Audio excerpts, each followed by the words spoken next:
अस्सलामुअलैकुम दोस्तों। Pakistani drama industry के उफुक पर चंद ऐसे शाहकार नमूदार होते हैं जो महज तफरी नहीं बल्कि एक अहद की अक्कासी करते हैं। मैंने अपने 30 साला कैरियर में बहुत से ड्रामे देखे, लेकिन मट्टी के बावे ने फन्ने तमसील निगारी के एक नए मेयार को छुआ है। ये ड्रामा इंसानी फितरत की इन गहराइयों को करीदता है जिन्हें हम अक्सर अपनी मसरूफियात में नजरअंदाज कर देते हैं। आइए इस शाहकार की मुकम्मल दास्तान और फन्नी तज्जिए पर एक नजर डालते हैं। मुकम्मल कहानी, मट्टी की खुशबू और आना का जहर।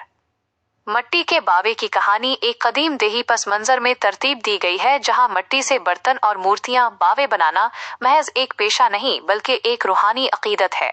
कहानी का मरकज बाबा साईं का किरदार है, जो एक ऐसा दरवेश सिफ्ते फनकार है जिसका मानना है कि इंसान का वजूद अल्लाह का बनाया हुआ एक ऐसा ही बावा है जिसमें आजजी हो तो वो कंदन बन जाता है और आना आ जाए तो मट्टी का ढेर।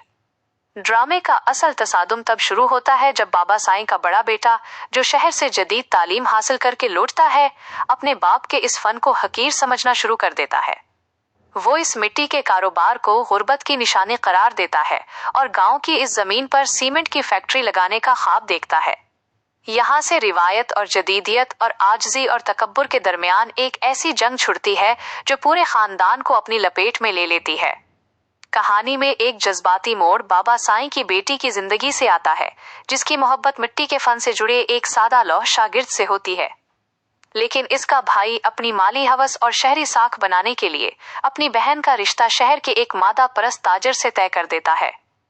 ये मोड़ कहानी को एक अलमिये की तरफ ले जाता है, जहां रिश्ते मंडी की जिन्स बनकर रह जाते हैं।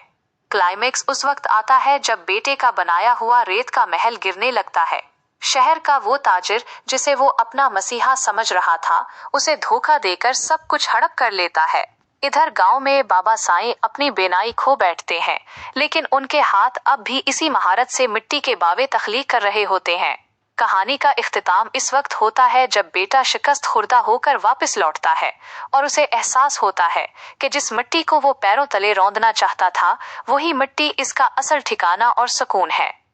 फन्नी जायजा, 30 साला तजर्बे की रोशनी में अगर इस ड्रामे का तनकीदी जायजा लिया जाए तो उसकी सबसे बड़ी ताकत इसका अलामती अंदाज सिंबोलिज्म है। हिदायतकार ने मट्टी के टूटने और बनने के अमल को इंसानी जिंदगी के नशीबो फराज के साथ जिस तरह जोड़ा है, वो एक मास्टर क्लास है।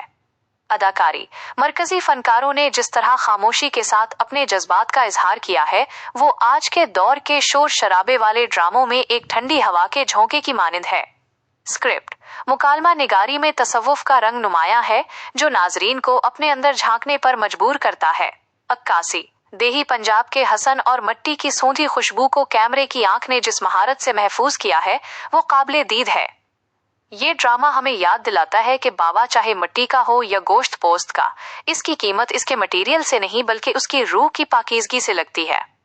ये एक ऐसा सबक है जो जदीद दौर के इंसान के लिए बहुत जरूरी है। खुदा हाफिज दोस्तों। अच्छे और मेयारी रिव्यूज के लिए देखते रहिए हमारा चैनल।